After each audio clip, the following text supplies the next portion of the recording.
So thank you again for being here and being part of this festival. So if I could have you give you your if you could state your name and your film project, and then what was the most challenging experience you had filming your film, and how did you overcome that obstacle?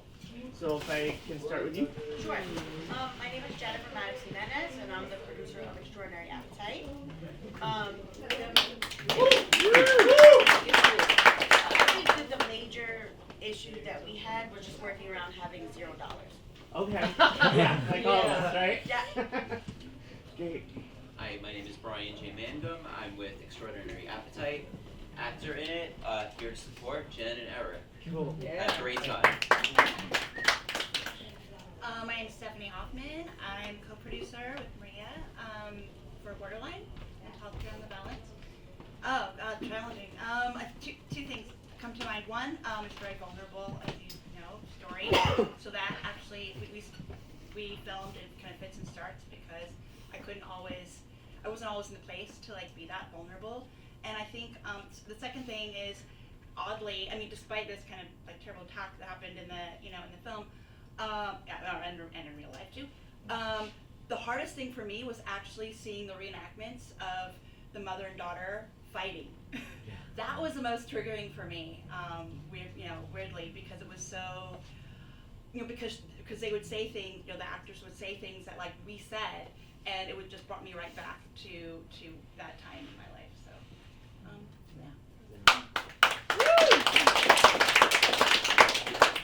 I have a bit of laryngitis, so I'm going to fight through this. My name is Edward S. Redcar, the host of Edward S. Redcar's Entertainer Chat. And this, in fact, that was my very first talk show almost 2.5 years ago. So the biggest challenge for me doing it on Zoom is the internet. So since then, I've upgraded my Wi-Fi and my internet, so it's a little bit smoother with the video and the audio, so you don't see the streaks across the screen.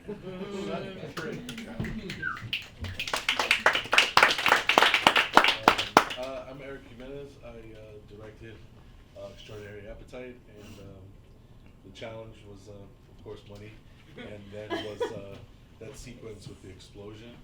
I had to like run across the street and time it, and then time my friend to put a snowblower, what do you call it, a leaf blower. That was nice. Had to be all timed, and I also had like someone with a light too to get light on her face. It was all a whole sequence almost got ran over by a car. Thank you, person. Track. Yeah, it was me running across the street. But, hi, I'm Telly, and my film was Rotten, and I guess there's a lot of challenges. It was a very logistically complicated shoot.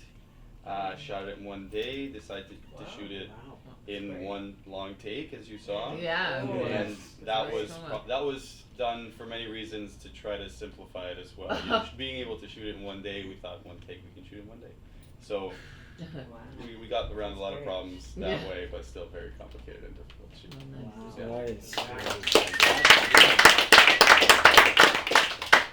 Hi, I'm Maria Picard. I am a co-producer and director of Borderline with Stephanie, Mental Health Care and the Balance. A lot of the challenges, there were a lot of challenges, but so many. Woo!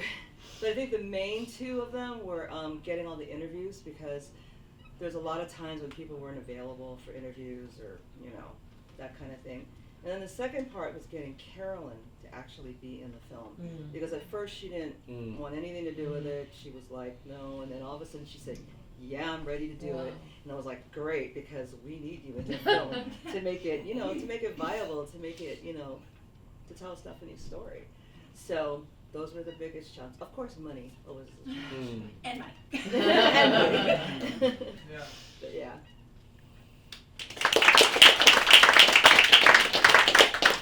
The longest movie ever. It's so good. It's so good. That's great. It's so cute. Focusing, you can guess the film. It's called Foresight. Didn't have time for the title. Oh, obviously. Hardest part? Making sure it was within 10 seconds. Yeah, for sure. Film festival or something? No, I just like to work in limits. So the first thing I thought was, let's try something that's 10 seconds. Wow. That is Interesting. really cool though. That's what it is? But Yeah, that is exactly, good. 10 seconds. Yeah. Oh my god, it felt more. Yeah, but in a good way. It's a good way or Yeah. bad way? Yeah. No, in a good way. Yeah. Yeah. Because there's, you see something in there and it's only 10 seconds. That doesn't make sense. Yeah. I mean, that's the idea, right? You can be 10 hours or 10 seconds. If it's story arc, it works. Yeah. Interesting you tell. Yeah. So- Yeah, it's a challenge. Yeah. And then after I gave myself a limit, I was like, all right, what's this? That's something I can do. And you drive long road trips, you just stare into the sky. And I was like, oh, this works. And then storyboard. What are the best possible ways to tell the story in minimum frames? Yeah. And then he's my brother, and it was Oh, cool. fun to do with him. Made my sisters cry. Yeah. That was awesome. That's the next Yeah. episode. Yeah. The sister. Did you want to share anything? Yeah, the hardest part was I ate so much pizza. I was gonna say, eating the There was pizza. so much pizza. Well, if they did your job well, you wouldn't have to say He was. taste. I was like, you're a dirtbag. At one point, I'm like, how much pizza is supposed to eat? He's I like, can tell your you don't brothers. have to eat it. He's like, spit it out. I was like, why didn't you tell me this a long time ago? I have the itis. I'm tired. He's like, do your job. And sometimes I got cold. The floor got cold too. So just acting complaints. Otherwise, it was fun. That was great. That was awesome. Cool. I'm gonna open it up to questions. Caddy. How y'all doing today? I'm Candy Boy Records. I do all the podcasts. Well, one of the members of the podcast for the Fun Film Festival. But I want to speak to open up speaking to Borderline as a TA, and a para in the school district. And I like how you guys targeted, all the traumas that's going on throughout the world that we don't know. I mean, parents, if you're a parent, guardian of any kind, parents and everybody must understand that you think you see your kids all the time, okay?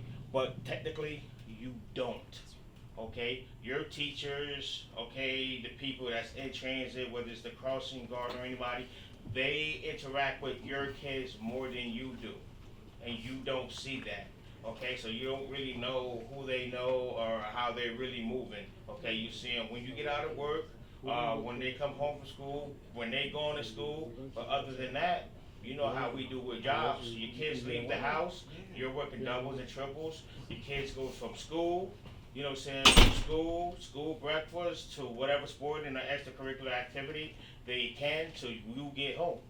All right, so whatever happens in that process, we really don't know.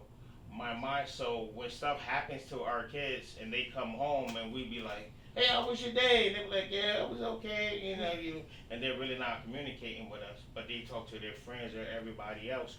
My thing to you guys is when you guys did this film, and you was dealing with like the 13-year-old that was out there and the dad couldn't do anything about it because he really didn't know, because like you said, he was busy, and then the mom's in Cali, and she got 2 kids, and a whole new family there. So the kid's mindset is already messed up. Kids get mindsets messed up because of separation, first off. My mom's over here, my dad's over here, they all got different families, and I'm just sitting here in limbo. So they reach out for places, for comfort. What are y'all plans to get this film to more, educational teachers, platforms, schools and stuff like that, to see if the school boards and stuff will let parents see this, and kids see this, so that they know that, listen, we're all here for you, these are the outlets for you, and we're all here to help and support you, okay, and give you more outlets to, how we do, we got music as our event, everybody, everybody got the earbuds on, they listen to their favorite movie, watching something just to keep their mind off reality. What can you guys do, with Borderline to help this not happen in the future, or help as a coping mechanism and educational standard for everybody? Well, I think that you answered part of that question, because we are planning to put it in more like schools and after-school programs, libraries, community organizational meetings, whatever we can put it in. Mental health conferences. Right, because she was with NAMI, she was on the board of NAMI, California, San Francisco chapter. So the more things we can put it into, the more we're gonna get a response from, right?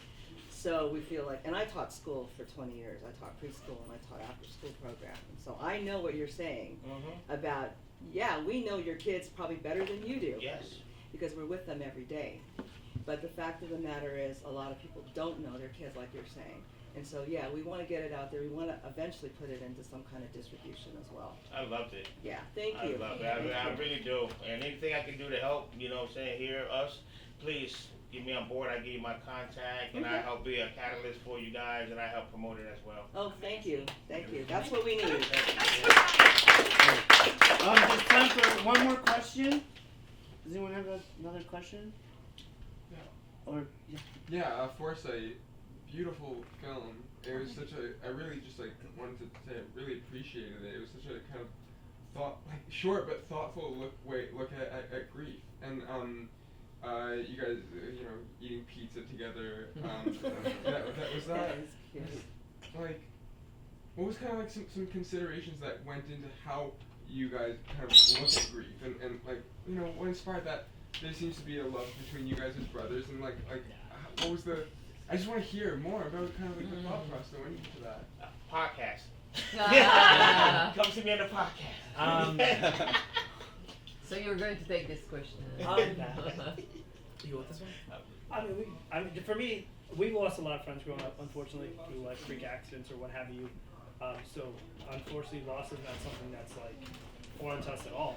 So even when he wrote it, he was like, "I don't want you," and like, great, like, you know, you lose people that are close to you, and you go through your highs and lows and all these different channels of emotions, and you always think about what it'd be like to just sit with them and talk to them and just have a good time. You know what I mean? Like, even if it was a tragic loss, that's awful. We don't always want to think about that. You think about like if you had like a really amazing moment in your life, and you just sometimes visualize like what it'd be like to just, you know, chop it up with your boy or your buddy and talk about that moment. You know, so being brothers, I think we always have that, especially when we experience so much loss. I mean, there are thoughts where I'm like, man, I lost somebody. I'd be lost. You know what I mean? You're like, forget that thought. Like, keep it moving. So I mean, that's how I resonated with it. And then working with him kind of sucks because he's always like, do it again. And I'm like, how do you want it? He's like, just do it. And I'm like, what does that mean? He's like, it's different, you know? So I did like a million times saying the same 3 words, you know? But you sit in that space and you look at him and you bring back what you experienced, and that's how you live it. So that's how I resonate. 2 years ago, we lost our dog. And she was with us for 12 years. And it was very, very sudden. I think that was, I mean, I know he had lost a very close friend when he was younger, and I was fortunate to say that I hadn't really experienced hard grief until that, and that sucked. And I think when you're an artist, you're always looking for a way to, you know, show people the way you feel, right, via a medium, or medium being film. And you know, grief is such a loaded word, because you always, you know, associate with all the negative things of grief, and there's positive in grief. There really is, you know, and it took me a long time to find that, but there's very many positives in grief. It's something you can appreciate. You know, I learned in group that you can only feel deep grief if you feel an equivalent amount of deep love. Otherwise, it's nothing. So I wanted to just, you know, show. I mean, you heard your reactions. It was funny, right? And then it hits. So that was a big motivation of making this the way it would show death and what can come after. Thank you for Yeah, that's good. that was beautiful. That's good. We need a photo of you guys, if we can, and then leave them together, and then we'll clear out the room. And I know you had something to say, That's me, I'll talk to you later. talk to him after. Sorry, we just have to get ready for the next block. Yes, thank you. Thank you so much. Oh, this is nice, beautiful. All right, guys, happy smiles. Yay! Thank you, guys. Round of applause. Thank you. Yeah.